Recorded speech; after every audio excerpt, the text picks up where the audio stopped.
ต้องย้ำกับท่านผู้ชมว่ารายการข่าวเป็นข่าวเราตามผังใหม่เนี่ยเราจะมาเวลา 17:25 นาทีใช่ค่ะเพราะฉะนั้นถ้าท่านใดเพิ่งเปิดมาดูตอนนี้ช่วงแรกของรายการเราผ่านไปแล้วค่ะเมื่อสักครู่นี้ท่านก็ดูย้อนหลังได้นะครับแต่ว่าถ้าจะดูแบบสดๆตั้งแต่แรกก็ต้องรบกวนตั้งแต่ 17:25 นาทีช่วงแรกเนี่ยก็จะพาตะเวนตามประเด็นข่าวต่างๆที่เป็นประเด็นร้อนทั้งในโลกโซเชียลแล้วก็ในต่างจังหวัดนะแล้วก็หลังจากนั้นก็จะเป็นประเด็นการเมืองรวมถึงคดีต่างๆนะก็สวัสดีทุกท่านที่เพิ่งมาดูนะตามผังเดิมเพราะปกติ6 โมงเนี่ยมันเพิ่งมาไงครับเพราะฉะนั้นก็มาเร็วขึ้นนิดนึงนะฮะแล้วก็วันนี้มีการประชุมครม.ครับมีเรื่องผลประโยชน์ใกล้ตัวของพี่น้องประชาชนด้วยนั่นก็คือเรื่องเกี่ยวข้องกับโครงการเติมเงินหมื่นเข้ากระเป๋าดิจิทัลวอลเล็ตแล้วก็เรื่องของการกระตุ้นการท่องเที่ยวนะฮะวันนี้มีการแถลงหลังการประชุมครม.ครับว่าที่ประชุมครม.มีมติเอาเรื่องแรกเลยฮะเรื่องโครงการเติมเงินหมื่นเข้ากระเป๋าดิจิทัลวอลเล็ตปรากฏว่าวันนี้ทางโฆษกรัฐบาลคุณหมอชัยวัชรงค์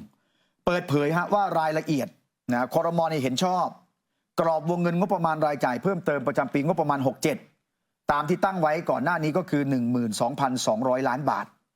แล้ววันนี้มีรายละเอียดเพิ่มครับวันนี้มันเป็นงบกลางเอามากระตุ้นเศรษฐกิจและการเสริมสร้างความเข้มแข็งของระบบเศรษฐกิจนะแล้วก็มีแหล่งรายได้นะซึ่งส่วนใหญ่ก็มาจากการกู้เพื่อชดเชยการขาดดุลงบประมาณ 11,200 ล้านนะแล้วเงินจำนวนนี้เอามาทำอะไรทีนี้เงินจำนวนนี้คือรายการเป็นงบกลางทั้งหมดนะแล้วก็ยอมรับว่าต้องกู้มานะกู้มา 11,000 กว่าล้านจากจำนวน 12,000 กว่าล้านเนี่ยงบนี้ตั้งเป็นงบเพิ่มเติมปี67แล้วเอามาทำอะไรคือจะเอามาใช้สำหรับโครงการดิจิทัลวอลเล็ตนะก็คือเติมเงินหมื่นผ่านดิจิทัลวอลเล็ตแล้วเนื่องจากว่าเป็นงบปี67ก็จะต้องเบิกจ่ายงบเพิ่มเติมปี67ให้ได้ภายใน30 กันยา67เพราะฉะนั้นต้องทำเป็นไปตามกฎหมายพรบวินัยการคลังมาตรา21แล้วเพื่อให้ทันภายในปีงบประมาณ67จึงอาจพิจารณาผู้มีสิทธิ์เข้าร่วมโครงการกลุ่มประชาชนผู้เปราะบางที่ถือบัตรสวัสดิการแห่งรัฐก่อน 14.98 ล้านหรือราวๆ14 ล้านกว่าคนให้โอกาสกลุ่มนี้ก่อนเพราะฉะนั้นความหมายแบบชาวบ้านก็คือกลุ่มเปราะบาง14 ล้านคนเนี่ยมีโอกาสที่จะได้เงินก่อนเพราะว่าเงินส่วนอื่นเนี่ยมันต้องไปปรับอีกนะต้องเอาตามปีงบประมาณ68นะสำหรับงบประมาณอีก3ส่วนนะที่เราเคยให้ดูฮะ3ส่วนที่เราเคยให้ดู1มาจากงบปี68มาจากเงินธกสซึ่งมาจากงบธกสปี68ไอ้2ส่วนแรกเนี่ย1-2เนี่ยนะอันนี้ยังไม่มาไงนะเพราะงบปี68ยังไม่ผ่านสภาด้วยเงินจากธกสก็ยังไม่ได้ถามกฤษฎีกาส่วนงบประมาณปี67อันเนี้ย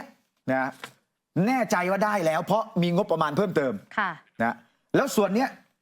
ให้กลุ่มเปราะบางก่อนก็แปลว่าอาจจะไม่ได้แจกพร้อมกันทีเดียวถ้าเป็นไปตามนี้ไง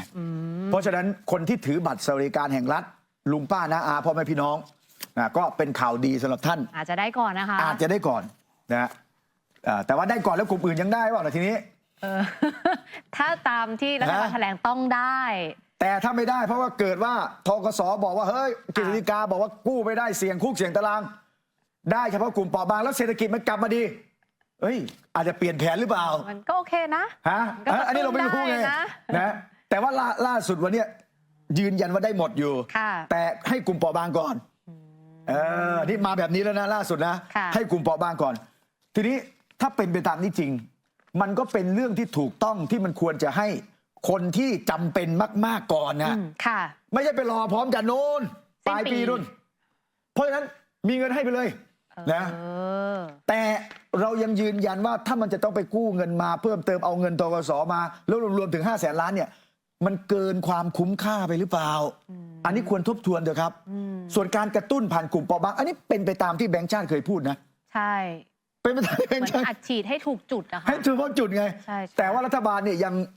ทางการเมืองไงก็ยังยืนยันว่ากลุ่มอื่นก็จะต้องได้ยังทำตามนโยบายหาเสียงอยู่แต่ค่อยๆขยับไปทีละเปราะ แต่ถ้า นะ ดูทรงนี้ก็แปลว่ากลุ่มเปราะบางน่าจะได้ก่อน 30 กันยายนสิคะ น่าจะได้แน่ ภายในงบปี 67 เพราะว่าก็ไปกู้มาไม่เห็นยาก เพราะนี่เขาจะใช้การขาดดุลงบประมาณคือกู้นั่นแหละ เพราะฉะนั้นเลิกพูดว่าทำได้โดยไม่ต้องกู้ ยอมรับเถอะว่ากู้ เอาเงินอนาคตมา แล้วไม่ใช่แค่กู้ต้องปรับแผนการคลังระยะปานกลางด้วยนะจนกระทั่งสามารถหาเงินมาจนได้ แล้วตอนนี้ได้ยังไม่ครบ500,000 ล้านไง ค่ะ ก็กลุ่มเปราะบางก่อนก็ถูกแล้ว อันนี้สนับสนุนว่าถ้าแจกกลุ่มเปราะบางเถอะกลุ่มอื่นไม่ต้องแจกก็ได้ แต่ไปไม่ใช่ว่าไม่ช่วยเลยนะ ก็ไปช่วยอย่างอื่นเช่นตลาดชาวบ้านที่กำลังซื้อหายไปอย่างเงี้ย ค่ะ ก็หามาตรการอื่นมา อย่างวันนี้เพิ่มเติมอีกครับ คุณเผ่าภูมิโรจนสกุลรัฐมนตรีช่วยคลัง วันนี้ก็ย้ำนะว่าดิจิทัลวอลเล็ตยังยืนยันทำเหมือนเดิมนะ คือได้เป้าหมายนะอายุ 16 ขึ้นตามนั้นแหละนะไม่ใช่ว่าจะให้เฉพาะกลุ่ม เพราะเรื่องนี้เพ่งเล็งไปที่การดูแลการกระตุ้นเศรษฐกิจเป็นสำคัญ ส่วน SME เพราะว่า SME มีข่าวไงว่าผลการสำรวจล่าสุด SME เนี่ยสนใจเข้าร่วมโครงการน้อยลง ค่ะ เพราะมันมีเงื่อนไขเยอะ วันนี้รัฐมนตรีช่วยคลังบอกว่าไอ้หลักเกณฑ์อะไรเนี่ยมันยังไม่ออกมานะ ยัง ร ไม่ อ เส ต ร็ ก จ ผลึกก่อนมันยังไม่เสร็จ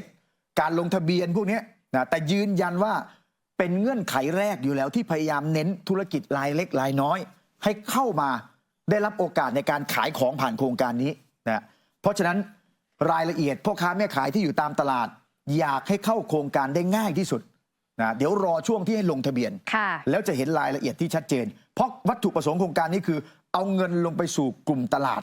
ให้ชาวบ้านได้จับจ่ายใช้สอยเม็ดเงินในตลาดใกล้บ้าน แล้วที่รวมเอาร้านสะดวกซื้อเข้ามาด้วย ก็เพราะว่าให้ประชาชนใช้ง่ายขึ้น เข้าถึงง่ายอะค่ะ นะอันนี้เป็นคำชี้แจงจากรัฐมนตรีช่วยคลัง ค่ะ นะอันนี้เรื่องหนึ่งแล้วก็เรื่องที่สองเรื่องเศรษฐกิจใกล้ตัวฮะมาตรการกระตุ้นการท่องเที่ยวนะในช่วงโลซีซั่นคือตั้งแต่ตอนนี้จนถึงเดือนพฤศจิกายน วันนี้คุณเศรษฐาทวีสินนายกรัฐมนตรี วันนี้หลังการประชุมครม.ได้มีการพูดหลายเรื่อง หนึ่งในนั้นคือการเปิดเผยฮะว่ากระทรวงการคลังเนี่ยมีเสนอเข้ามาเรียบร้อย แล้วครม.ก็อนุมัติ ก็คือมาตรการภาษีนะในการสนับสนุนการท่องเที่ยวภายในประเทศ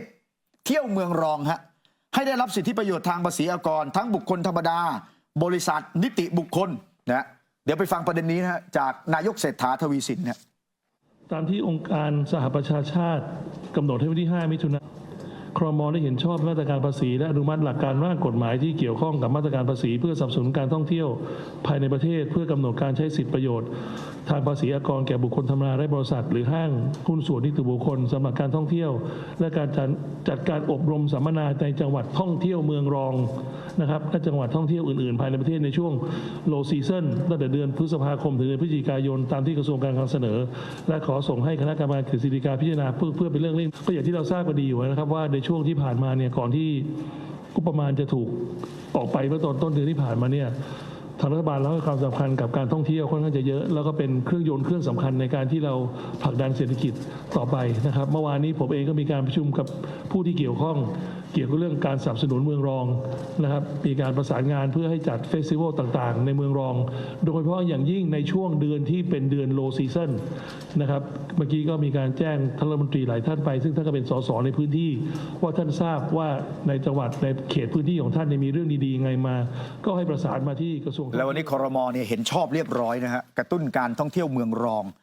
ก็คล้ายๆกับที่เคยมีนั่นแหละ ค่ะ ไปเที่ยวแล้วก็เอาค่าใช้จ่ายค่าโรงแรมค่าทัวร์อย่างเงี้ย ลดหย่อนภาษี เอามาลดหย่อนภาษีได้ ค่ะ ถ้าเป็นเมืองรองเนี่ยก็ได้เยอะหน่อยนะ อ๋อ ก็มีรายละเอียดออกมาว่าสำหรับเมืองรองเนี่ยก็จะได้รับการลดหย่อนภาษีนะแล้วคำว่าเมืองรองเนี่ยคืออะไร เมืองรองเนี่ยถ้าเอาตามหลักเกณฑ์ที่ประกาศเอาไว้ก่อนหน้านี้นะฮะสำหรับเมืองรองเนี่ย55 จังหวัดนะคือส่วนใหญ่ของประเทศเลยแหละเมืองรองฮะ ค่ะ อันนี้สืบเนื่องจากอะไร เพราะว่าประเทศไทยท่านผู้ชมฮะโครงสร้างของการท่องเที่ยวในประเทศไทยเราเนี่ยนะมันกระจุกตัวอยู่ที่เมืองใหญ่ ๆ ไม่กี่เมืองอะครับ เมืองท่องเที่ยวอะเนาะ คนชอบไปเที่ยวอะก็ชอบไปเที่ยวเมืองใหญ่ๆไม่กี่เมืองกัน ค่ะ ยกตัวอย่างง่ายๆ ไม่ต้องเอาใครอื่นเอาพวกเราเนี่ยนะเอาคุณหมิวก็ได้อะหรือบริษัทห้างร้านสมมุติว่าเฮ้ยเดี๋ยวเราจะจัดไปสัมมนากันนะ ไปไหนดี ให้เลือกระหว่างไปกาฬสินธุ์กับไปภูเก็ตเอา ไปภูเก็ต เห็นไหมมันจะมีสักกี่รายที่ไปกาฬสินธุ์บ้านผมเนี่ยเพราะฉะนั้นมันเลยต้องให้แต้มต่อไงแต้มต่อก็คือทั้งบริษัทเอกชนจัดไปเที่ยวจัดไปพัก หรือนักท่องเที่ยวรายคนไปเที่ยวไปพัก ก็มีมาตรการลดหย่อนภาษีให้นะเป็นพิเศษสำหรับเมืองรองนะก็สามารถที่จะหักรายจ่ายได้นะ2 เท่าของรายจ่ายจริงนะสำหรับการอบรมสัมมนาที่จัดในจังหวัดท่องเที่ยวเมืองรองนี่จังหวัดอื่นได้ไหมได้นะครับนะแต่ได้น้อยกว่าค่ะนะแล้วเมืองรองเนี่ยจริงๆแล้วไม่ได้หมายความว่าไม่น่าเที่ยวเลยนะท่านผู้ชมนึกดู55จังหวัดน่ะแล้ว55จังหวัดนี้นะยกตัวอย่าง10เมืองรองนะที่ก่อนหน้านี้นายกบอกว่าจะปั้นให้เป็นเมืองหลักเนี่ยนะดูแต่ละจังหวัดสิครับแพร่ลำปางนครสวรรค์นครพนมศรีสะเกษจันทบุรีราชบุรีกาญจนบุรีนครศรีธรรมราชตรังเมืองรองอ่ะแต่ละจังหวัดก็มีสถานที่ท่องเที่ยวสวยๆเยอะของดีๆทั้งนั้นใช่นะเพราะฉะนั้นเมืองรองทั้งหลายความมีเสน่ห์ไม่แพ้เมืองหลักเลยเพียงแต่ว่าโครงสร้างพื้นฐานโรงแรมนะถนนหนทางการเดินทางด้วยเครื่องบินอาจจะไม่สะดวกเท่าเมืองหลักเท่านั้นเองใช่นะแล้วจากการวิจัยอันนี้ของภาคเอกชนนะทีนี้นะเรื่องของการท่องเที่ยวเนี่ยคือบ้านเราเนี่ยมันกระจุกตัวแล้วผู้ชายเนี่ยเป็นเพศที่ไปเที่ยวเยอะกว่าผู้หญิงแล้วช่วงวัยฮะนะช่วงวัยก็คือ21 ถึง 40อันนี้เยอะสุดตามมาด้วย41 ถึง 60 ปีฮะช่วงวัยที่ไปเที่ยวแล้วส่วนใหญ่เที่ยวในประเทศเนี่ยก็จะเป็นทริปจากกรุงเทพและปริมณฑลออกไปต่างจังหวัดนะแล้วการพัฒนาการท่องเที่ยวเนี่ย16เมืองรองที่มีศักยภาพที่เขาเคยลิสต์กันไว้ครับแต่ละจังหวัดเนี่ยโอ้โหน่าไปเที่ยวมากเขาจึงดูจังหวัดที่ออกไปใกล้ๆกรุงเทพวัน2 วันนะหรือว่าไปวันเดียวกลับอย่างเงี้ยนะเพราะว่าเป็นจังหวัดที่คนในกรุงเทพเนี่ยมาทำงานก็มีคนต่างจังหวัดมาทำงานในกรุงเทพคนกรุงเทพที่พักอยู่ก็มีถ้าจะออกไปเที่ยวเนี่ยก็คือต้นทางเนี่ยออกจากกรุงเทพไปไงนะแต่จริงๆเนี่ยเมืองรองเนี่ยกระจายอย่างในแผนที่เราดูตอนต้นทั้งเหนือสุดใต้สุดตะวันออกสุดตะวันตกสุดอีสานนะท่านเลือกไปเที่ยวได้เข้าหลักเกณฑ์เพราะฉะนั้นนี่เป็นมาตรการที่เริ่มใช้ได้แล้วด้วยนะแล้วใช้ได้ถึงเดือนพฤศจิกายนนี้เท่านั้นใช่เพราะว่าเขาออกมาเพื่อกระตุ้นช่วงโลซีซั่นนะเดือนพฤศจิกาอีกกี่เดือนนะก็มิถุนากรกฎาสิงหากันยาตุลาพฤศจิกา5 เดือนก็ยังมีเวลาในการวางแผนไว้นะแล้วก็ออกไปเที่ยวสำหรับท่านที่อยากที่จะไปเจอประสบการณ์ใหม่ๆตามแหล่งท่องเที่ยวที่อาจจะไม่เคยไปเพราะว่าเรื่องการท่องเที่ยวเนี่ยเป็นเครื่องยนต์สำคัญเศรษฐกิจนะในตอนอีกไนท์ผมจำได้ที่ทำเนียบที่รัฐมนตรีท่องเที่ยวคราวก่อนจะเพิ่มก็คือเพิ่มรายได้จากการท่องเที่ยวในประเทศเนี่ยเฉพาะจากในกลุ่มเมืองรองเนี่ยจะเพิ่มเท่าไหร่จะเพิ่มขึ้นมาให้ได้เป็นประมาณ300,000 กว่าล้านนะตอนนี้น้ำหนักอยู่ที่ต่ำกว่า 30%ส่วนใหญ่อยู่ในเมืองหลักๆหมดเพราะฉะนั้นเงินมันก็ไปกระจุกอยู่เมืองหลักส่วนตัวเลขนี้คือตัวเลขนักท่องเที่ยวต่างชาติที่เดินทางมาจอ15 ล้านคนแล้วตอนนี้เนี่ยส่วนอันนี้คือพยายามกระตุ้นนักท่องเที่ยวในประเทศนะอันนี้เป็นเรื่องเศรษฐกิจใกล้ตัวนะเพราะว่าอะไรฮะเพราะที่เราพยายามกระตุ้นให้รัฐบาลทำงานแล้วดูแลเรื่องเศรษฐกิจอันนี้เป็นสำคัญเลยคุณต้องรับผิดชอบชีวิตปากท้องของชาวบ้านหนึ่งในเรื่องใหญ่ก็คือเรื่องภาพใหญ่ของเศรษฐกิจเรื่องการท่องเที่ยวนี่สำคัญหนึ่งนะแล้วก็2ก็คือเรื่องของการเข้าไปช่วยเหลือกลุ่มที่เปราะบางล่าสุดก็มีท่าทีขยับนะอาจจะได้ไวขึ้นนะแล้วก็รอมาตรการอื่นๆที่วันสัปดาห์ที่แล้วนายกบอกให้เวลา2 สัปดาห์ใช่อันนี้ผ่านไป1 สัปดาห์แล้วนะท่านนายกครับผ่านไป1 สัปดาห์มันจะมีมาตรการอะไรเข้ามากระตุ้นอีกนะแล้วถ้าดูภาพรวมการลงทุนเศรษฐกิจบางส่วนเนี่ยอย่างตลาดหุ้นอันนี้แบนเนอร์ของฐานเศรษฐกิจ5 เดือนต่างชาติเทขายหุ้นไทยกว่า 80,000 กว่าล้านเนี่ยแต่หุ้นไทยตอนนี้คือแบบก็เน่าพอสมควรนะอันนี้ต่างชาติไงอันนี้เงินต่างชาติไงเพราะฉะนั้นนี่คือภาพสะท้อนในสายตาของนักลงทุนไงแต่ว่ากลุ่มเปราะบางที่สุดเนี่ยไม่ใช่ในตลาดหุ้นชาวบ้านที่อยู่ตามตลาดชาวบ้านที่พึ่งรายได้จากราคาสินค้าที่มันตกชาวบ้านที่มีเงินประจำรายได้ประจำตายตัวแต่ค่าครองชีพมันแพงขึ้นเงินในกระเป๋าเขาน้อยลงอันนี้รัฐบาลเนี่ยต้องรีบเข้าไปดูแลแล้ววันนี้หลังการประชุมครม.ฮะวันนี้นายกเนี่ยให้สัมภาษณ์มีทั้งประเด็นการเมืองมีทั้งประเด็นเรื่องเศรษฐกิจมาร่วมสนับสนุนท็อปนิวส์นำเสนอความจริงได้แล้ววันนี้เพียงกดปุ่ม Super Thanks แล้วเลือกจำนวนเงินตามที่ต้องการได้เลยครับขอบคุณครับ